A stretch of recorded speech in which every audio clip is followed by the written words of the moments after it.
हाँ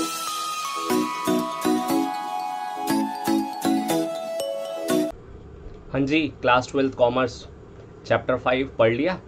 ऑर्गेनाइजिंग अच्छे से आता है तो फिर केस स्टडीज़ और एमसीक्यूज़ कर लो, उसका लिंक डिस्क्रिप्शन बॉक्स में है। थोड़ा अच्छे से नहीं आता है तो आ जाओ, पढ़ लेते हैं, ठीक है। तो देखो, इस चैप्टर को समझने के लिए पहले हमें प्लानिंग समझना ज़रूरी है। अगर आपने प्लानिंग नहीं पढ़ा है तो पहले प्लानिंग कर लो, फिर ऑर्गेनाइजिंग कर लेना। और अगर प्लानिंग समझ में आता है तो चलिए ऑर्गेनाइजिंग शुरू कर लेते हैं।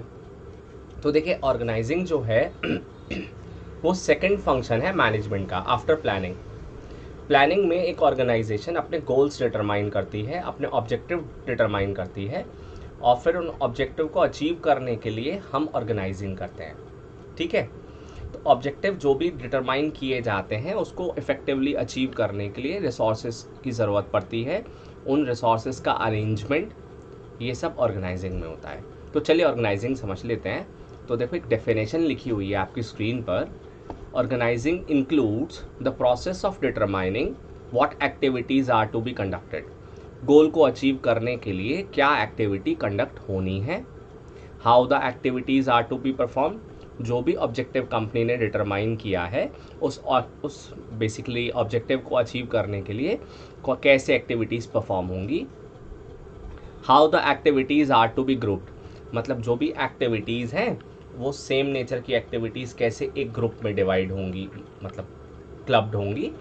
इसके बाद में हाउ रिस्पॉन्सिबिलिटी और authorities are to be delegated, मतलब रिस्पॉन्सिबिलिटी और अथॉरिटी को कैसे डेलीगेट करेंगे। And who report to whom, organisation के गोल को अचीव करने के लिए कौन किसको रिपोर्ट करेगा। देखो, मुझे समझ में आ रहा है कि आपको नहीं समझ में आ रहा, तो चलिए ऐसा कर लेते हैं, पहले ऑर्गेनाइजिंग को एक सिंपल लैंग्वेज में समझ लेते हैं, फिर इसकी तरफ बढ़ जाएंगे। तो देखो, ऑब्जेक्टिव को अचीव करने के लिए ऑर्गेनाइजेशन को डिफरेंट रिसोर्सेज की ज़रूरत पड़ती है।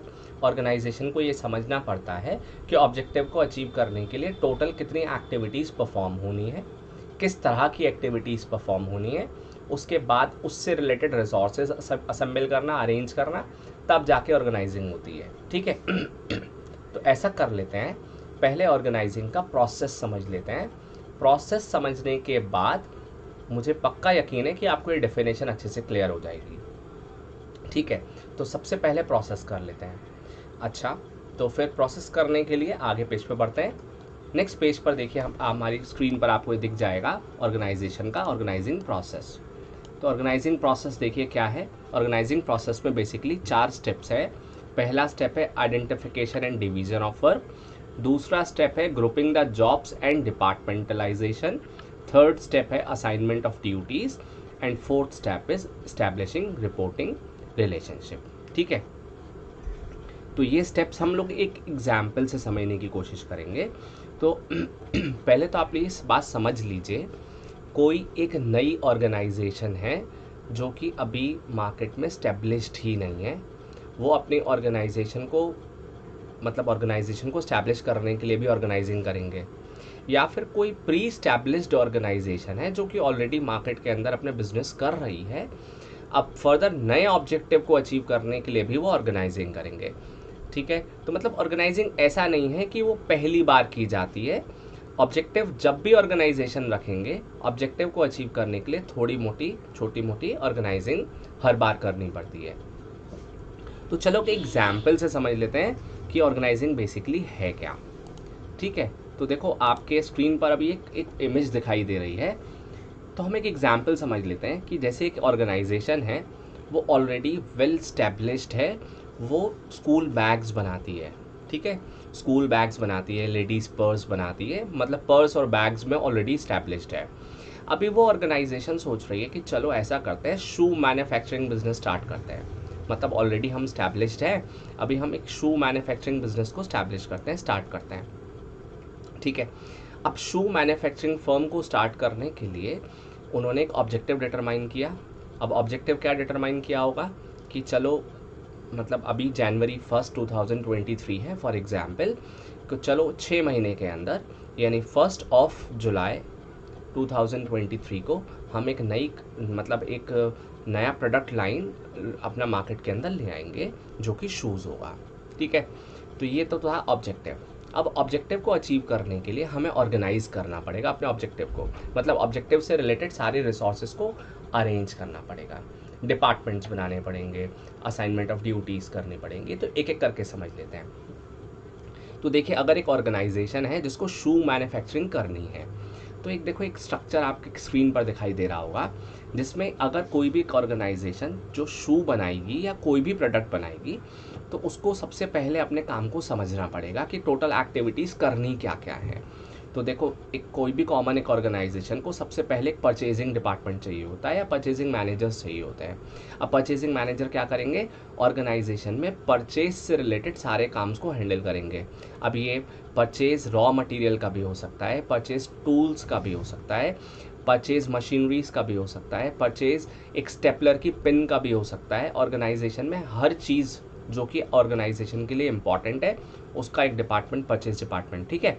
फिर है प्रोडक्शन डिपार्टमेंट। अब जो raw material purchase department purchase करके लाएगा, उसको बाद में प्रोड्यूस किया जाएगा, तो हमें एक मैनेजर चाहिए होगा जो कि प्रोडक्शन मैनेजर होगा। फिर हमें एक फाइनेंस मैनेजर की ज़रूरत पड़ेगी, जो कि ऑर्गेनाइजेशन में टोटल फाइनेंशियल एक्टिविटीज़ को मॉनिटर करेगा, सारी फाइनेंशियल एक्टिविटीज़ को मतलब मॉनिटर करेगा, यहाँ पे फाइनेंशियल एक्टिविटीज़ को डिटरमाइन करेगा। इसके बाद में हमें इंजीनियरिंग मैनेजर चाहिए। इंजीनियरिंग मैनेजर मतलब कुल मिलाकर यहाँ पर ये वो मैनेजर्स होंगे जो प्रोडक्ट के डिज़ाइंस को रेडी करेंगे, राइट। इसके बाद में हमें पर्सोनल मैनेजर, देखो पर्सोनल मैनेजर मतलब यहाँ ह्यूमन रिसोर्स मैनेजर से है। अब ऑर्गेनाइजेशन में बहुत सारे एम्प्लॉयज़ चाहिए, तो उसको कोई तो डिपार्टमेंट लेकर के आएगा, तो यहाँ पर पर्सोनल मैनेजर मतलब ह्यूमन रिसोर्स मैनेजर। तो हमने ये समझा कि कोई भी एक ऑर्गेनाइजेशन जिसको शू मैन्युफैक्चरिंग करनी है, तो उसको ये सारी एक्टिविटीज़ करनी पड़ेंगी, है ना। अब हम यही सब चीज़ स्टेप्स से समझते हैं, ऑर्गेनाइजिंग के स्टेप से। तो उसके लिए हमें क्या करना पड़ेगा, इस इमेज को हटा करके और आपका ऑर्गेनाइजिंग के स्टेप्स को लाना पड़ेगा।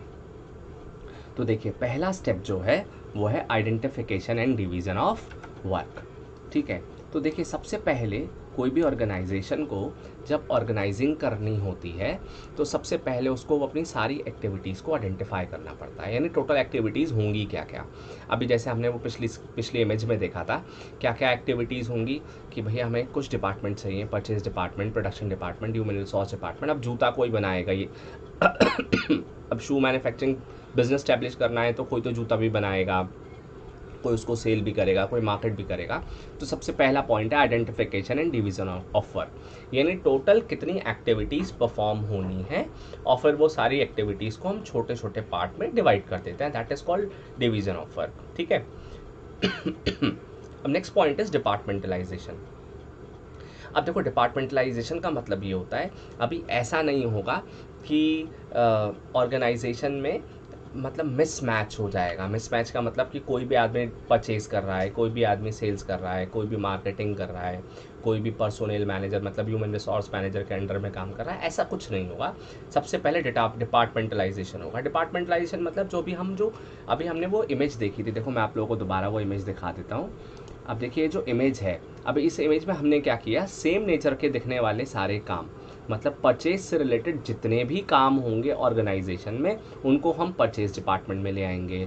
प्रोडक्शन से रिलेटेड जितने भी काम होंगे उसको हम प्रोडक्शन डिपार्टमेंट में ले आएंगे। फाइनेंस से रिलेटेड जितने भी काम होंगे, छोटा मोटा हर फाइनेंस का सारा काम फाइनेंस मैनेजर हैंडल करेगा, फाइनेंस डिपार्टमेंट आ जाएगा। फिर इंजीनियरिंग डिपार्टमेंट मतलब रिसर्च करने वाले डिपार्टमेंट्स, ठीक है। तो देखो, अगर हम पहला पॉइंट समझें, तो पहला पॉइंट क्या कहता है, पहला पॉइंट आपको कहता है बेटा identification and division of work. यहाँ पे सबसे पहले हमने अपने सारे काम को आइडेंटिफाई किया, फिर उसको डिवाइड कर दिया। सेकंड पॉइंट है डिपार्टमेंटलाइजेशन। अब हमने क्या किया, पूरी एक्टिविटीज़ को डिपार्टमेंट बना दिया, यानी सिमिलर नेचर की एक्टिविटीज़ को एक डिपार्टमेंट में ले आए, ठीक है। अब थर्ड जो पॉइंट है वो है असाइनमेंट ऑफ ड्यूटीज़। अब असाइनमेंट ऑफ ड्यूटीज़ का मतलब बेटा यहाँ पर ऐसा होता है कि अब देखिए, जैसे अब यहाँ पर अब हम ये डिसाइड करेंगे कि ये जो परचेज मैनेजर है, इसको टोटल क्या क्या एक्टिविटीज़ परफॉर्म करनी है।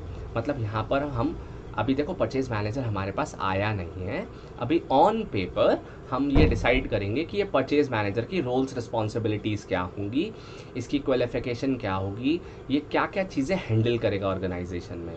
तो यहाँ पर हो गया असाइनमेंट ऑफ ड्यूटीज़। इसके बाद प्रोडक्शन मैनेजर की बात करते हैं। अब प्रोडक्शन मैनेजर क्या करेगा ऑर्गेनाइजेशन में, एक्चुअली उसके रोल्स, रिस्पॉन्सिबिलिटीज़, उसकी अथॉरिटीज़ यहाँ पर डिटरमाइन कर दी जाएंगी। Similarly finance manager, research and development department और पर्सोनल मैनेजर यानी ह्यूमन रिसोर्स मैनेजमेंट। तो असाइनमेंट ऑफ ड्यूटीज़ का मतलब क्या होता है कि यहाँ पर हम साथ के साथ असाइन भी कर देते हैं कि कौन सा डिपार्टमेंट क्या ड्यूटी परफॉर्म करेगा। ऑर्गेनाइजेशन के गोल को अचीव करने के लिए कौन सा डिपार्टमेंट किस चीज़ के लिए रिस्पॉन्सिबल होगा। ऑलराइट, इसके बाद देखिए, इसके बाद जो फोर्थ पॉइंट है वो है इस्टेब्लिशिंग रिपोर्टिंग रिलेशनशिप। अब इस्टेब्लिशिंग रिपोर्टिंग रिलेशनशिप में देखिए क्या होगा, यहाँ पर जब हम डिपार्टमेंट बना देते हैं तो उसके बाद ऐसा होगा। अब आप मुझे एक बात बताइए कि परचेज डिपार्टमेंट कोई भी चीज़ परचेज कर लाएगा या पहले उसको इंस्ट्रक्शंस मिलेंगी प्रोडक्शन डिपार्टमेंट से? डेफिनेटली प्रोडक्शन डिपार्टमेंट से इंस्ट्रक्शंस मिलेंगी तभी वो परचेज करके लाएगा। तो यानी पॉइंट है इस्टेब्लिशिंग रिपोर्टिंग रिलेशनशिप, यानी यहाँ पर हम एक रिलेशनशिप इस्टेब्लिश कर देंगे डिपार्टमेंट्स के बीच में कि कौन सा डिपार्टमेंट किस काम को कैसे परफॉर्म करेगा, कौन सा डिपार्टमेंट किस डिपार्टमेंट से ऑर्डर इंस्ट्रक्शंस रिसीव करेगा, कौन सा डिपार्टमेंट ऑर्डर इंस्ट्रक्शंस को फॉलो करेगा और बाद में रिपोर्ट सबमिट करेगा। ठीक है, अब जैसे कुल मिला करके सबसे पहले प्रोडक्शन डिपार्टमेंट परचेज डिपार्टमेंट को एक कोटेशन देंगे कि हमें इस तरह के रॉ मटेरियल की ज़रूरत है। तो यानी इस्टेब्लिशिंग रिपोर्टिंग रिलेशनशिप का यहाँ मतलब हुआ कि प्रोडक्शन मैनेजर परचेज मैनेजर को एक कोटेशन देगा कि हमें इस तरह के रॉ मटेरियल की ज़रूरत है। अब परचेज मैनेजर खुद ये सामान लेने नहीं जाएगा, उसके डिपार्टमेंट में जो और एम्प्लॉयज़ होंगे, इसके डाउनवर्ड जो लोग काम कर रहे होंगे वो लोग सामान लेकर के आएंगे।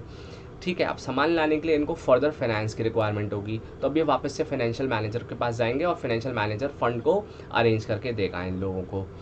ठीक है, तो कुल मिलाकर यहाँ पर हम ये डिटरमाइन करते हैं कि कौन सा डिपार्टमेंट किस डिपार्टमेंट से किस तरीके से इंटरलिंक्ड है, कौन सा डिपार्टमेंट काम करने के बाद किसको रिपोर्ट करेगा। अब जब ये परचेज डिपार्टमेंट सारा सामान परचेज करके ले आएगा तो बिल किसको पहुँचाएगा? फाइनेंस डिपार्टमेंट को। और सामान को चेक किससे कराएगा, वेरीफाई किससे कराएगा? प्रोडक्शन मैनेजर से या प्रोडक्शन डिपार्टमेंट से। तो इस्टेब्लिशिंग रिपोर्टिंग रिलेशनशिप यानी यहाँ पर हम सारे डिपार्टमेंट का एक दूसरे से रिलेशनशिप इस्टेब्लिश कर देते हैं।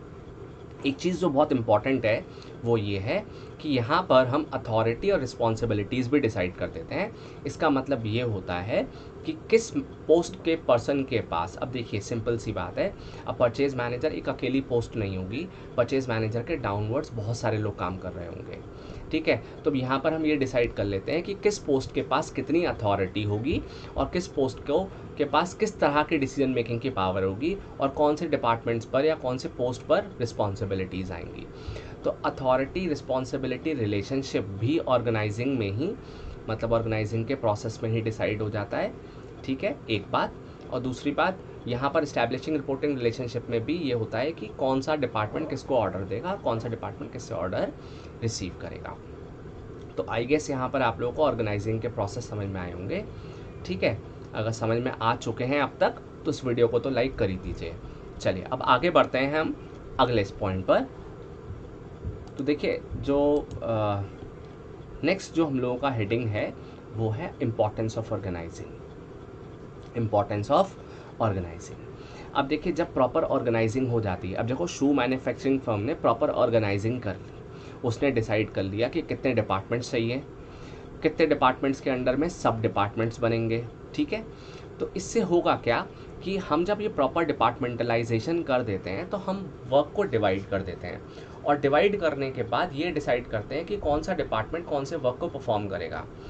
अब परचेज डिपार्टमेंट ही हर बार परचेज करेगा, तो परचेज डिपार्टमेंट जब हर बार परचेज करेगा तो परचेज करते करते वो उस काम में स्पेशलाइज्ड हो जाएंगे क्योंकि वो एक ही काम को रिपीटेडली परफॉर्म कर रहे होंगे। तो बेनिफिट्स ऑफ स्पेशलाइजेशन का मतलब देखो यहाँ सिंपली क्या लिखा है, in organising every individual is assigned a part of total work.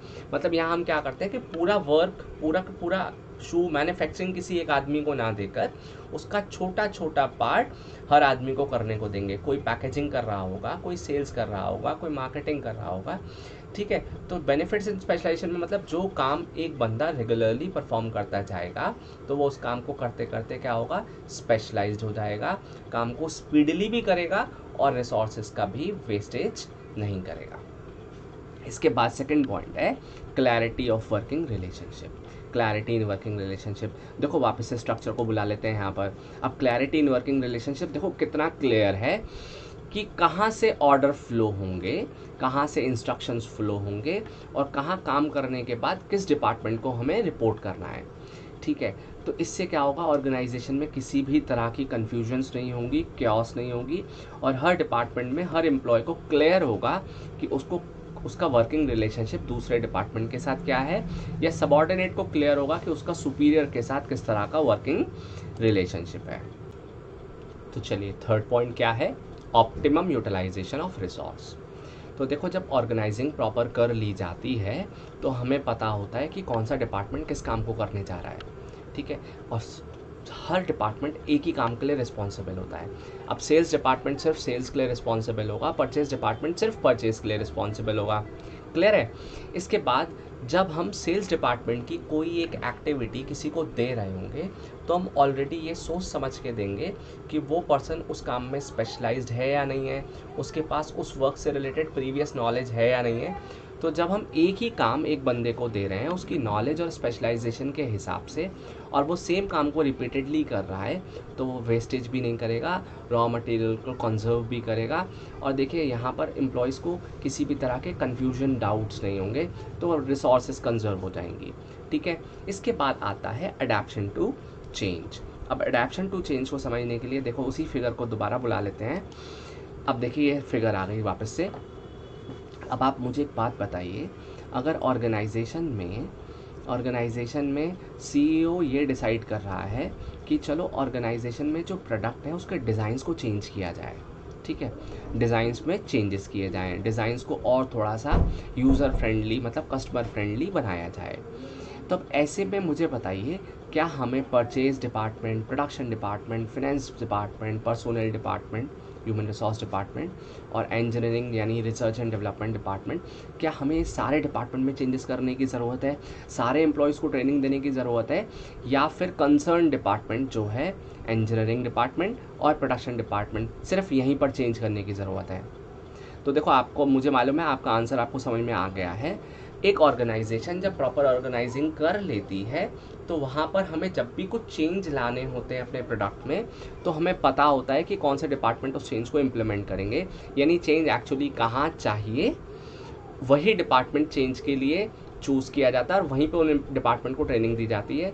तो चेंज करना आसान है, अडेप्शन टू चेंज मतलब पहले तो चेंज को समझना भी आसान है और साथ साथ जो भी चेंज आएंगे उनको इम्प्लीमेंट करना भी आसान है।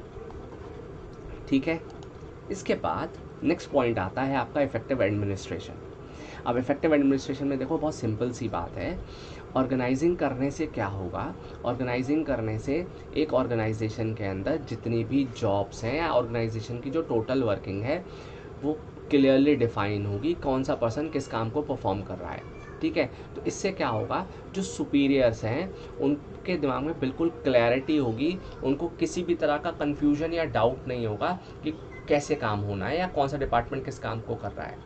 तो इससे ऑर्गेनाइजेशन में जो सुपीरियर्स हैं या जो हेड्स हैं उनका कंट्रोल ऑर्गेनाइजेशन में अच्छा हो जाएगा।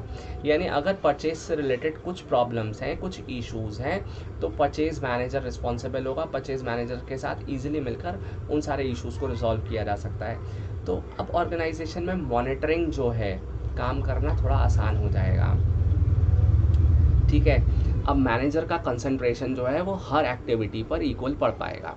इसके बाद 6 पॉइंट है डेवलपमेंट ऑफ पर्सोनेल। अब देखो डेवलपमेंट ऑफ पर्सोनेल के लिए फिर हमें एक समझना पड़ेगा कि अब आप मेरी बात को बहुत ध्यान से समझना। अब जो यहाँ पर परचेज डिपार्टमेंट है, इस परचेज डिपार्टमेंट को परचेज मैनेजर हैंडल कर रहा है। अब परचेज मैनेजर क्या ऑर्गेनाइजेशन में या अपने परचेज से रिलेटेड सारे काम खुद कर सकता है? Answer is no. देखिए मेरी बात समझिए, एक परचेज मैनेजर या कोई भी एक मैनेजर अपने सारे काम खुद से नहीं कर सकते। इसके लिए उन्हें अपने कामों को अपने डाउनवर्ड एम्प्लॉय को ट्रांसफ़र करना पड़ता है। तो जब सुपीरियर ओवरबर्डन्ड हो जाते हैं, बिजी हो जाते हैं, तो वो कई बार अपने काम को अपने सबऑर्डिनेट को ट्रांसफ़र कर देते हैं और जब कोई काम सुपीरियर का कोई सबॉर्डिनेट परफॉर्म कर रहा होता है तो उस सबॉर्डिनेट का भी ग्रूम होती है, उसकी पर्सनालिटी ग्रूम होती है, उसकी डिसीजन लेने की पावर इंप्रूव होती है, उसके अंदर कॉन्फिडेंस बिल्ड होता है, कम्युनिकेशन स्किल्स इंप्रूव होते हैं, उससे उसका भी डेवलपमेंट होता है। एक सिंपल सा एग्जाम्पल से समझते हैं। अब जैसे आपके स्कूल की जो प्रिंसिपल मैम है, अब ऑल्दो कितने भी लेबोरियस क्यों ना हो, लेकिन फिर भी वो अपने सारे टास्क खुद परफॉर्म नहीं कर सकती। उनको कभी ना कभी अपने टास्क को अपने डाउनवर्ड्स या तो HODs को या वाइस प्रिंसिपल को ट्रांसफ़र करना पड़ता होगा। अब जस्ट इन केस कि एक स्कूल की प्रिंसिपल बहुत ओवरबर्डन है, स्कूल में काफ़ी सारी एक्टिविटीज़ एक साथ परफॉर्म हो रही हैं, स्कूल में एनुअल फंक्शन भी आ रहा है, स्कूल में CBSE का एग्ज़ाम भी है, स्कूल के अंदर डिसिप्लिन का इशू भी है, पेरेंट्स भी आते हैं, उनसे भी मिलना है। तो जस्ट इन केस अगर प्रिंसिपल बहुत ओवरबर्डनड और बहुत बिजी है तो उसने वाइस प्रिंसिपल को बुलाया और उसने कहा कि ऐसा करिए, एनुअल फंक्शन की रिस्पॉन्सिबिलिटी सब आपकी है, मतलब I am giving you whole authority of annual function. अब वो प्रोग्राम आप हैंडल करिए, अपने हिसाब से आप मैनेज करिए उसको, अभी जब तक मैं बिजी हूँ तब तक आप मैनेज करिए। तो इसका मतलब क्या हुआ, downward transfer of authority from principal to vice principal. अब इससे वाइस प्रिंसिपल की पर्सनालिटी भी ग्रूम होगी, डिसीजन लेने की पावर भी इंप्रूव होगी। अब जब प्रिंसिपल ओवरबर्डन कम हो जाएंगी, जब उनको फ्री हो जाएंगी, तो वापस से पूरी की पूरी अथॉरिटी प्रिंसिपल के पास चली जाएगी। इस टर्म को कहते हैं delegation of authority, delegation of authority. इससे कहीं ना कहीं एम्प्लॉयज़ ग्रूम होते हैं, उनका इफेक्टिव मतलब यहाँ पर देखो जो पॉइंट है वो ये है, डेवलपमेंट ऑफ पर्सनल, मतलब यहाँ पर उनका डेवलपमेंट होता है, राइट। चलिए, इसके बाद 7th पॉइंट है expansion and growth. Proper organising हो जाती है तो एक्सपेंशन करना भी आसान होता है और ग्रोथ करनी भी आसान होती है। अब शू मैन्युफैक्चरिंग फर्म में बहुत बढ़िया बिजनेस चल रहा है, उनका प्रोडक्ट बहुत मार्केट के अंदर बिकता है, तो अब उनको एक्सपैंड करना भी आसान है। अभी वो क्या करें, नई सेल्स टीम ऐड कर दें, परचेज़ में ज़्यादा लोग परचेज़ में भी लोग बढ़ा दें, सेल मार्केटिंग में भी लोग बढ़ा दें, मतलब उसको आराम से एक्सपैंड किया जा सकता है, ग्रोथ किया जा सकता है। सिमिलरली अगर अब वो शूज़ के साथ साथ कुछ एक और प्रोडक्ट बनाने की कोशिश कर रहे हैं, जैसे मान लो फॉर्मल शूज़ तो वो बना रहे थे, अभी वो स्पोर्ट्स और कैजुअल शूज़ भी बना रहे हैं, तो आराम से एक पूरा का पूरा नया डिपार्टमेंट ऐड करके आसानी से इसको किया जा सकता है, ठीक है। अब देखो एक एग्जाम्पल मैं आपको यहाँ पे बताता हूँ कैसे कर सकते हैं इस काम को हम। मेरे पास एक इमेज है, मैं वो आपको दिखा देता हूँ, क्योंकि ये लाइव रिकॉर्डिंग चल रही है तो थोड़ा सा आपको ये मैनेज करना पड़ेगा। चलिए यहाँ से समझते हैं इस फिगर से।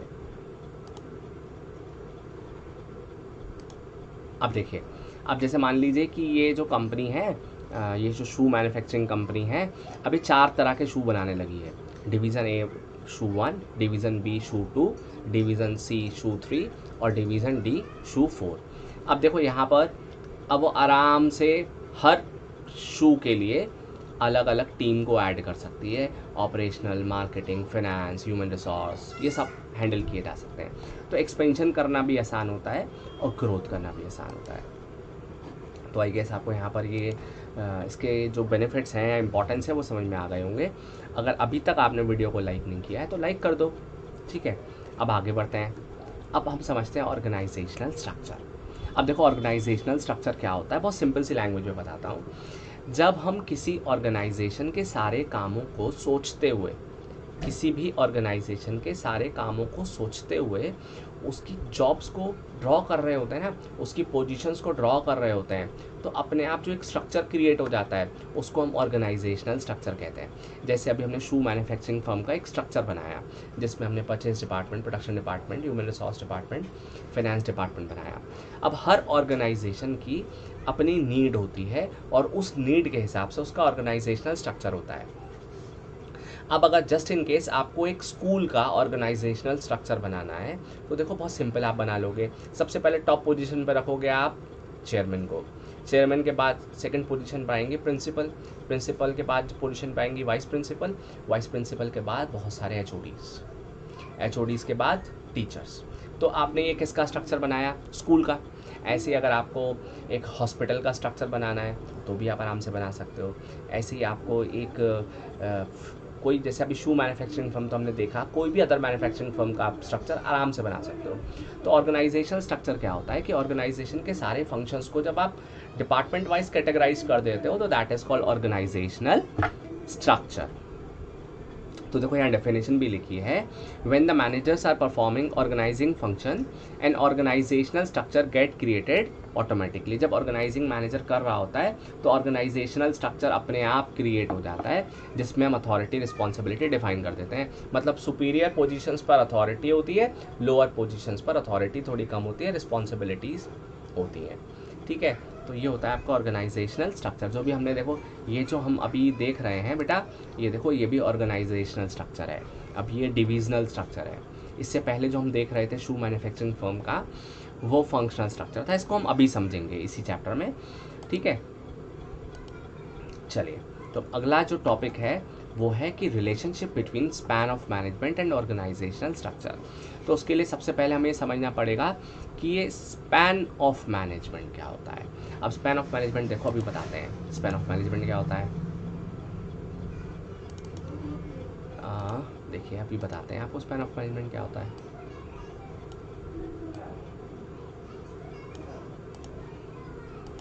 ये देखिए, ये है आपका स्पैन ऑफ मैनेजमेंट। अब देखिए ऊपर लिखा है मैनेजर और उसके नीचे 2 सबऑर्डिनेट हैं। ठीक है, राइट। फिर इसके नीचे फिर वाइड स्पैन ऑफ कंट्रोल में क्या लिखा है, मैनेजर, और इसके नीचे 5 सबऑर्डिनेट हैं। तो स्पैन ऑफ मैनेजमेंट, ऊपर वाले का स्पैन में कितने लोग आ रहे हैं, 2। नीचे वाले मैनेजर के स्पैन में कितने लोग आ रहे हैं, 5। तो this is called span of management. मतलब एक मैनेजर कितने सबऑर्डिनेट को अपने अंडर मैनेज कर रहा है, that is called span of management.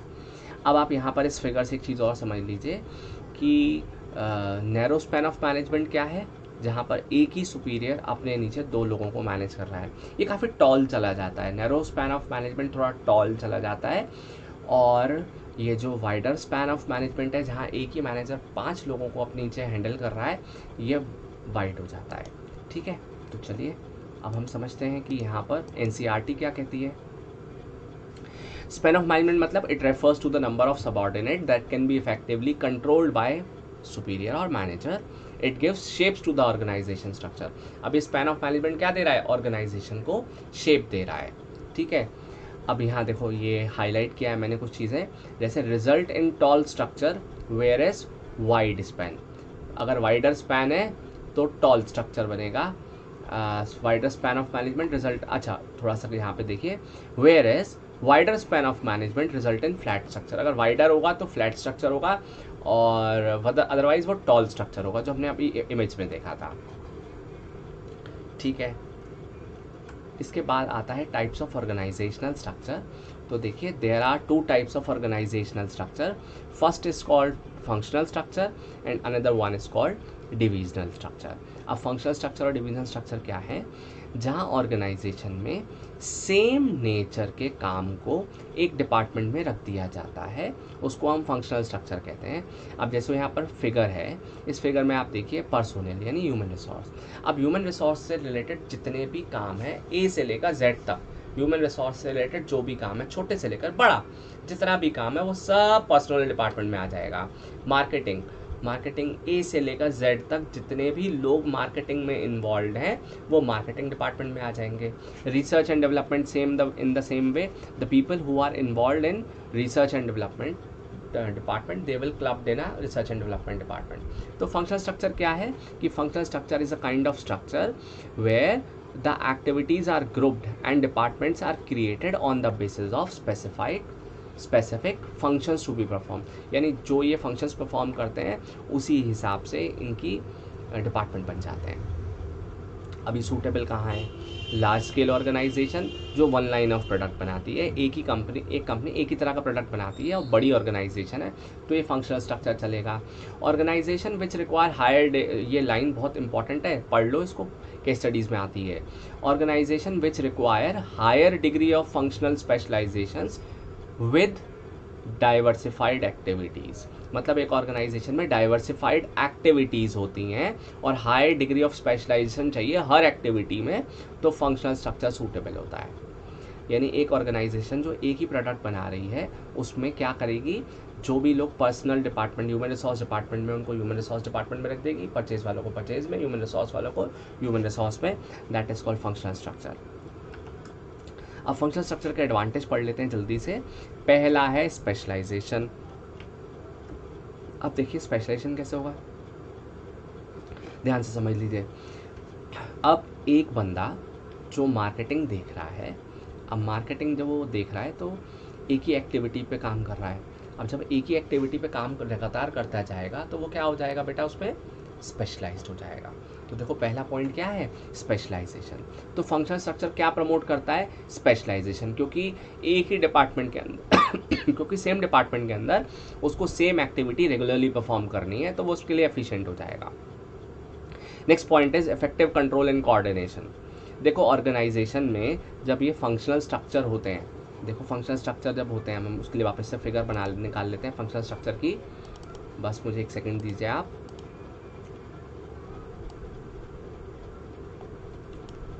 चलिए हम फंक्शनल स्ट्रक्चर देखते हैं, ये आ गए। अब देखो फंक्शनल स्ट्रक्चर की एक इमेज है ये। अब एक ऑर्गेनाइजेशन में जितने भी डिपार्टमेंट्स हैं ये एक दूसरे के साथ ईजिली कोऑर्डिनेट कर लेंगे, क्योंकि सुपीरियर ने मतलब जो बॉसेस हैं उन्होंने पहले से ही बता दिया कि who will handle which department, या फिर कैसे ये डिपार्टमेंट एक दूसरे से इंटरलिंक्ड है ये भी बता देंगे। तो यहाँ पर एक तो देखो सारे डिपार्टमेंट्स का ईजिली कोऑर्डिनेशन हो जाएगा, जो हमने थोड़ी देर पहले भी समझा था कि फाइनेंस वाले फाइनेंस देंगे परचेज को, तो परचेज वाले प्रोडक्शन वालों के लिए सेल्स सामान लाएंगे, और इंजीनियरिंग मैनेजर जो है वो डिज़ाइन बना के देगा, तब प्रोडक्शन वाले गुड्स को प्रोड्यूस करेंगे। तो कुल मिलाकर इनके बीच का कंट्रोल स्टैब्लिश हो जाता है कि कैसे डिपार्टमेंट एक दूसरे से इंटरकनेक्टेड होंगे, ठीक है। और इसके बाद कंट्रोल और कोऑर्डिनेशन जो है इंटर डिपार्टमेंट ईजिली क्रिएट हो जाता है। Improves efficiency. अब देखो इम्प्रूव्स एफिशिएंसी बहुत सिंपल सी बात है। Expert and experience officers are specially appointed for each function. मतलब हर फंक्शन को परफॉर्म करने के लिए एक्सपर्ट लोगों को हायर किया जाता है। अब ये जो एक्सपर्ट लोग होंगे वही उस काम को करते रहेंगे, और लगातार जब एक आदमी एक ही काम परफॉर्म कर रहा है, एक ही टास्क को वो रेगुलरली परफॉर्म कर रहा है, तो देखो वो क्या हो जाएगा, उसको करते करते और स्पेशलाइज हो जाएगा। वो अपनी पोजीशन में, अगर वो मैनेजरियल पोजीशन में है, यानी अगर वो डिसीजन मेकर है तो डिसीजन मेकिंग उसकी इंप्रूव हो जाएगी, और अगर वो जस्ट इन केस एम्प्लॉई है, वो ऑपरेशनल लेवल पर है, तो उसकी ऑपरेशनल एफिशिएंसी भी इंक्रीज हो जाएगी। यानी अगर मैं जूता बनाता हूँ तो मैं जूता बनाने में एक्सपर्ट हो जाऊँगा, और अगर मैं एक मैनेजर लेवल का आदमी हूँ तो मैं डिसीजन लेने में एक्सपर्ट हो जाऊँगा। ऑलराइट, अब इसके बाद डुप्लीकेशन नहीं होगी। एक ही डिपार्टमेंट का एक ही आदमी एक ही काम को परफॉर्म कर रहा है, उस काम को कोई दूसरा आदमी परफॉर्म नहीं कर रहा, तो डुप्लीकेशन नहीं होगी। इसके बाद ट्रेनिंग आसानी से हो सकती है। प्रोडक्शन डिपार्टमेंट में ही ट्रेनिंग देनी है तो सिर्फ आप प्रोडक्शन डिपार्टमेंट के एम्प्लॉयज़ को ट्रेनिंग दोगे, दूसरे डिपार्टमेंट को ट्रेन करने की ज़रूरत नहीं है, ठीक है। इसके बाद प्रॉपर अटेंशन। अब देखो हर फंक्शन का अपने फंक्शन पर, हर इंसान का अपने फंक्शन पर प्रॉपर अटेंशन होगा। मैं सेल्स देख रहा हूँ तो मेरा सेल्स पे पूरा अटेंशन होगा, मार्केटिंग देख रहा हूँ तो मार्केटिंग में पूरा अटेंशन होगा, क्योंकि मुझे एक डिपार्टमेंट है, मतलब एक डिपार्टमेंट डेलीगेट कर दिया गया है या एक काम दे दिया गया है, मैं उसी काम को रेगुलरली करूँगा, तो मैं क्या हो जाऊँगा बेटा, अपने काम में मैं अटेंशन देना शुरू कर दूँगा। इसके बाद इसके कुछ डिसएडवांटेज भी हैं। पहला डिसएडवांटेज क्या है, फंक्शनल एम्पायर। कई बार ऐसा होता है जो फंक्शनल डिपार्टमेंट के हेड्स होते हैं वो अपने फंक्शन के डिपार्टमेंट के ऑब्जेक्टिव को अचीव करने के चक्कर में दूसरे के डिपार्टमेंट के ऑब्जेक्टिव को नेग्लेक्ट करना शुरू कर देते हैं, उस पर ध्यान नहीं देते, वो सिर्फ अपने ही फंक्शन के बारे में ध्यान देते हैं, दूसरे डिपार्टमेंट के बारे में ध्यान नहीं देते। इससे कई बार क्या होती है कि उनके बीच में कॉन्फ्लिक्ट भी हो जाती है। जैसे फाइनेंस वाले कहें भैया हम तो ज़्यादा पैसा देंगे ही नहीं, मतलब लाइक हर बार वो पैसा बचाने की कोशिश कर रहा है फाइनेंस डिपार्टमेंट, और साथ में दूसरा डिपार्टमेंट है परचेज डिपार्टमेंट, वो अच्छा रॉ मटेरियल लाना चाहता है, उसको ज़्यादा पैसा चाहिए, तो कहीं ना कहीं दोनों डिपार्टमेंट में फंक्शनल एम्पायरशिप आ जाएगी। मतलब दोनों ही अपने गोल को अचीव करने के चक्कर में ऑर्गेनाइजेशन को कहीं ना कहीं हार्म करेंगे। Difficulty in coordination. जब ये डिपार्टमेंट बहुत बड़े हो जाते हैं, ऑर्गेनाइजेशन जब बहुत ज़्यादा यूज हो जाती हैं, तो कई बार इनमें कोऑर्डिनेशन करना भी थोड़ा मुश्किल हो जाता है। फिर है difficult to hold accountability. Difficult to hold accountability का मतलब क्या है, देखिए कि अगर प्रोडक्ट एज अ होल नहीं बिक रहा तो क्या होता है, अब जैसे मैं आपको एक फिगर से दिखाता हूँ, वापस उसी फिगर को ले आते हैं। अब जैसे मान लीजिए कि ऑर्गेनाइजेशन लॉस में जा रही है, ठीक है। अब लॉस में जा रही है तो किसी एक डिपार्टमेंट को आप अकाउंटेबल नहीं कर सकते हैं। परचेज डिपार्टमेंट कहेगा जितना पैसा आता है उतना ही हम रॉ मटेरियल खरीद के लाते हैं। फाइनेंस डिपार्टमेंट कहता है जितना माल बिकता है उतना ही हमारे पास पैसा आता है। प्रोडक्शन डिपार्टमेंट कहता है जैसा इंजीनियरिंग डिपार्टमेंट ने डिज़ाइन बनाया हमने तो वैसा डिज़ाइन बना दिया। मतलब कोई भी एक डिपार्टमेंट अपनी कमी या अपने ऊपर अकाउंटेबिलिटी नहीं लेना चाहता। मतलब लाइक वो प्रॉब्लम जो है उसको मतलब पॉइंट ये है कि हर डिपार्टमेंट बचना चाहता है एक दूसरे डिपार्टमेंट पे अपने हर डिपार्टमेंट दूसरे डिपार्टमेंट को ब्लेम शिफ्ट कर रहा है। कोई भी डिपार्टमेंट अकाउंटेबल होना नहीं चाहता, ठीक है। तो देखो यहाँ हमने फंक्शनल स्ट्रक्चर समझ लिया। अब नेक्स्ट स्ट्रक्चर है डिविजनल स्ट्रक्चर, वो हम समझ लेते हैं, ठीक है।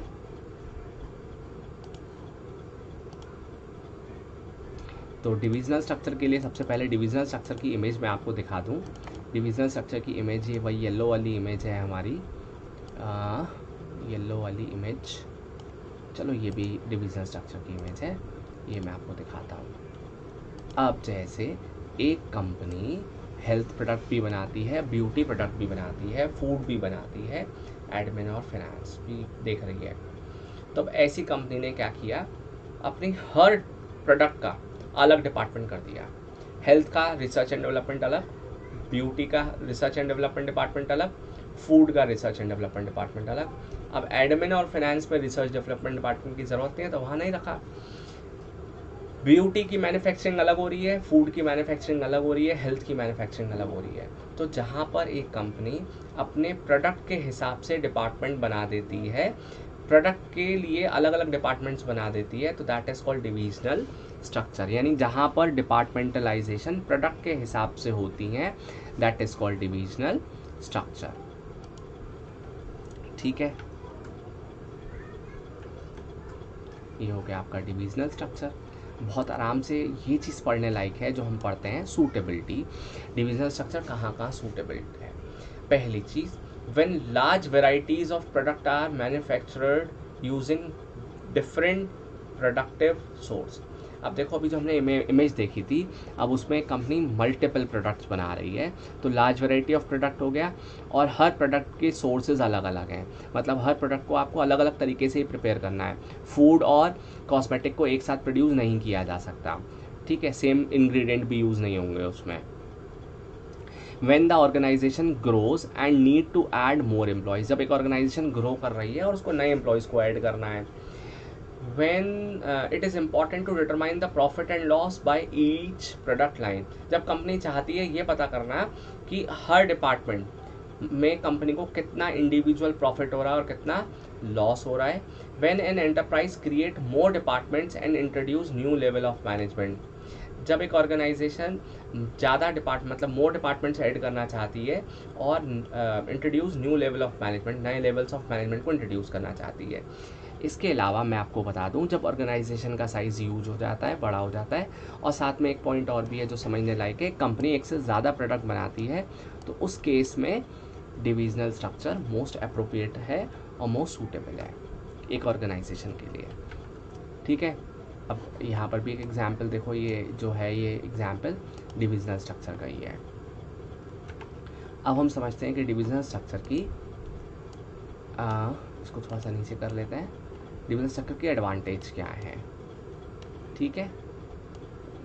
ये थोड़ा प्रॉब्लम होता है लाइव के साथ। सबसे पहला है एडवांटेज ऑफ डिविजनल स्ट्रक्चर में प्रोडक्ट स्पेशलाइजेशन। अब कंपनी में जितने भी प्रोडक्ट बनते हैं, हर प्रोडक्ट का इंडिविजुअल डिपार्टमेंट है। जो पर्सन फूड को प्रोड्यूस कर रहा है उसको कॉस्मेटिक प्रोड्यूस नहीं करना, और जो कॉस्मेटिक को प्रोड्यूस कर रहा है उसको मेडिसिन नहीं प्रोड्यूस करनी। तो सिंपल सी बात है, जब एक पर्सन एक ही प्रोडक्ट को बार बार रिपीटेडली प्रोड्यूस करेगा या एक ही काम को लगातार करेगा, एक ही प्रोडक्ट के काम को लगातार करेगा, तो उसमें उसकी प्रोडक्ट स्पेशलाइजेशन हो जाएगी, ठीक है। इसके बाद ग्रेटर अकाउंटेबिलिटी। अब ग्रेटर अकाउंटेबिलिटी क्या है, अब देखो ग्रेटर अकाउंटेबिलिटी का देखो हम ऐसे समझाते हैं आपको। अब एक ऑर्गेनाइजेशन में मान लीजिए हेल्थ केयर प्रोडक्ट नहीं बिक रहे, उसमें लॉस ज़्यादा हो रहा है कंपनी का, तो ईजिली हेल्थ केयर डिपार्टमेंट को अकाउंटेबल कर सकते हैं कि आप ही की वजह से हमारी पूरी आप ही की वजह, मतलब लाइक कि जो आपका डिपार्टमेंट है हमें लॉस करके दे रहा है, ठीक है। तो यहाँ पर अकाउंटेबिलिटी ईजिली शिफ्ट की जा सकती है, अकाउंटेबल किया जा सकता है पूरे डिपार्टमेंट को कि देखो प्रोडक्ट ए नहीं मतलब हेल्थ केयर नहीं बिक रहा, तो देखो आप लोग की कहीं कोई कमी है, आप उसको देखो और प्रॉब्लम को रिजॉल्व करो। इसके बाद फ्लेक्सिबिलिटी का मतलब क्या है, देखो divisional structure promote flexibility because each division works as a autonomous unit. हर जो डिवीज़न है वो ऑटोनॉमसली काम कर रही है। कुल मिलाकर के ब्यूटी वालों को कोई मतलब नहीं है हेल्थ से, और हेल्थ वालों को कोई मतलब नहीं है फूड से। सबका अपना ऑटोनॉमस फंक्शन है, किसी को किसी से कोई मतलब नहीं है। तो इससे क्या होगा, जब वो ऑटोनॉमसली काम कर रहे हैं तो यहाँ पर बेटा फ्लेक्सिबिलिटी होगी। हर एक किसी को अपने ही डिपार्टमेंट से रिलेटेड डिसीजन लेने हैं, तो डिसीजन मेकिंग में मतलब लाइक फ्लेक्सिबिलिटी होगी। एक्सपेंशन एंड ग्रोथ, अभी कंपनी एक और नया प्रोडक्ट ऐड कर ले, कोई दिक्कत नहीं है। ये जो एग्जिस्टिंग डिपार्टमेंट है ये ऐसे के ऐसे ही बनी रहेंगे, एक नया प्रोडक्ट ऐड हो जाएगा और उसके नीचे डाउनवर्ड जो है फंक्शनल स्ट्रक्चर क्रिएट हो जाएगा। तो कोई मुश्किल नहीं होती। एक ऑर्गेनाइजेशन जब मल्टीपल प्रोडक्ट बना रही होती है तो उसको एक नया प्रोडक्ट ऐड करने में, नए डिपार्टमेंट्स ऐड करने में कोई खास प्रॉब्लम नहीं आती। एक्सपेंशन एंड ग्रोथ बहुत आसानी से की जा सकती है। इसके बाद जो है वो है डिसएडवांटेज। पहला है डिपार्टमेंट कॉन्फ्लिक्ट। देखो कहीं ना कहीं ऐसा होता है जब एक कंपनी मल्टीपल प्रोडक्ट बना रही होती है तो कहीं ना कहीं इन सारे डिपार्टमेंट्स का आपस में कॉन्फ्लिक्ट हो जाता है, क्योंकि ये ना सिर्फ अपने प्रोडक्ट के बारे में सोचते हैं, डिपार्टमेंटल एज अ होल के बारे में नहीं सोचते। फॉर एग्जांपल फूड वाला कह रहा है जी हमें मतलब नहीं है कंपनी का कितना भी खर्चा हो रहा है, हमें तो अच्छे से अच्छा प्रोडक्ट बनाना है, ज़्यादा से ज़्यादा एडवर्टीजमेंट करनी है। ब्यूटी वाला कह रहा है हमें मतलब नहीं है, हम तो रिसर्च में बहुत पैसा खर्च करेंगे। तो कहीं ना कहीं ऑर्गेनाइजेशन के ओवरऑल गोल की तरफ ध्यान ना देकर सिर्फ अपने गोल को प्रैक्टिस करने की कोशिश करते हैं, राइट। इसके बाद कॉस्टली है। कॉस्टली क्यों है, अब आप देखो ना, हेल्थ के लिए अलग रिसर्च चाहिए, रिसर्च एंड डेवलपमेंट डिपार्टमेंट चाहिए। ब्यूटी का research and development department different चाहिए, फूड का अलग चाहिए। अब एक कंपनी को हर प्रोडक्ट के अलग अलग डिपार्टमेंट बनाने पड़ते हैं, तो ये काफ़ी कॉस्टली होता है, जहाँ पर कंपनी को हर डिपार्टमेंट को अलग अलग रिसोर्सेज देनी पड़ती हैं, राइट। फिर आता है इग्नोर्स ऑर्गेनाइजेशनल इंटरेस्ट। ये बात हम अभी थोड़ी देर पहले भी डिस्कस कर रहे थे कि सब अपने डिपार्टमेंट अपने प्रोडक्ट के बारे में ध्यान देते हैं, पूरी ऑर्गेनाइजेशन एज अ होल के ऑब्जेक्टिव पर ध्यान नहीं देते। तो देखो क्या लिखा है, divisional structure provides managers with authority to supervise all activities related to a particular product. यानी डिविजनल स्ट्रक्चर में हर डिपार्टमेंट के पास पूरी अथॉरिटी है अपने प्रोडक्ट से रिलेटेड डिसीजन लेने के लिए, ठीक है। तो managers focus on their own product, अपने प्रोडक्ट के बारे में सोचते हैं, पूरी ऑर्गेनाइजेशन के बारे में नहीं सोचते। तो उससे कई बार क्या होता है कि ऑर्गेनाइजेशन एज अ होल का जो ऑब्जेक्टिव है वो अचीव नहीं हो पाता, क्योंकि ये लोग सिर्फ अपने बारे में सोच रहे होते हैं, ठीक है। तो देखो यहाँ पर हमने इसके डिसएडवांटेज समझ लिए, एडवांटेज और डिसएडवांटेज दोनों, ठीक है। तो देखो यहाँ पर अभी हमने कुछ टॉपिक कवर कर लिए। मोस्ट प्रोबेबली जो अगले टॉपिक हैं उसकी वीडियो शायद मैं कल ही अपलोड कर दूँ। आपकी नॉलेज के लिए एक बात आपको और बता दूं, जो लोग ऑलरेडी इस चैनल से जुड़े हुए हैं उन्हें ये बात पता है कि हम लोग फ्राइडे सैटरडे संडे को लाइव क्लास चलाते हैं। फ्राइडे को हम डाउट क्लियर सेशन रखते हैं, किसी भी चैप्टर से रिलेटेड आपका क्लास 12 बिजनेस स्टडीज़ में कोई डाउट है वो आप पूछ सकते हैं, ठीक है। सैटरडे को हम क्या करते हैं, जो भी चैप्टर हम पहले पढ़ चुके होते हैं उसकी हम MCQs और केस स्टडीज़ करते हैं। संडे को भी सेम उसी चैप्टर की केस स्टडीज़ और MCQs करते हैं। टाइमिंग 8 बजे रहती है। अगर थोड़ा बहुत भी अप एंड डाउन होता है तो वो नोटिफिकेशन से आपको पता चल ही जाएगा। यूजुअली टाइमिंग 8 बजे ही रहती है। तो फ्राइडे सैटरडे संडे को आप 8 बजे ऑनलाइन आकर पढ़ सकते हैं, और बाकी दिन आप लोग ये ऑफलाइन वीडियोस भी देख करके काम चला सकते हैं। इसके अलावा अब देखो, ये जो वीडियो आज आप लोगों ने देखी या जो भी टॉपिक आज आपने पढ़े, अगर यहाँ पर कोई भी आपको डाउट है या जो भी आपको नहीं समझ में आ रहे हैं, तो फ्राइडे को जो डाउट क्लियरिंग सेशन है उसमें आकर आप वो पूछ सकते हैं, या फिर कमेंट कर दीजिए। देखिए कमेंट से कई बार नई चीज़ें क्लियर हो पाती, लेकिन डाउट क्लियर सेशन में आप आ जाओ, आपको क्या क्या चीज़ें पूछनी है वो डाउट क्लियर सेशन में अपना पूछ सकते हो, ठीक है। तो उससे क्या होता है, थोड़ा पढ़ाई और अच्छी हो जाती है। तो आई होप आपको ये वीडियो पसंद आई है तो give it a thumbs up. Channel पे नए हैं तो डू सब्सक्राइब द चैनल। देखो बहुत मेहनत लगती है इस तरह की वीडियोस को क्रिएट करने में, बहुत टाइम लगता है, तो आप जो है उसका मुझे रिवॉर्ड दे सकते हैं, वीडियो को लाइक करके। अपने फ्रेंड्स को ये वीडियो शेयर कर सकते हैं जो लोग भी बिज़नेस स्टडीज़ में उनको थोड़ी प्रॉब्लम होती है या जो नहीं पढ़ पाते हैं, उनको ये आप शेयर कर सकते हैं और साथ साथ इस चैनल को सब्सक्राइब कर सकते हैं। तो चलिए मिलते हैं नेक्स्ट अगले वीडियो में, ठीक है? तब तक के लिए बुक को भी फॉलो करिए और अपना ख्याल रखिए।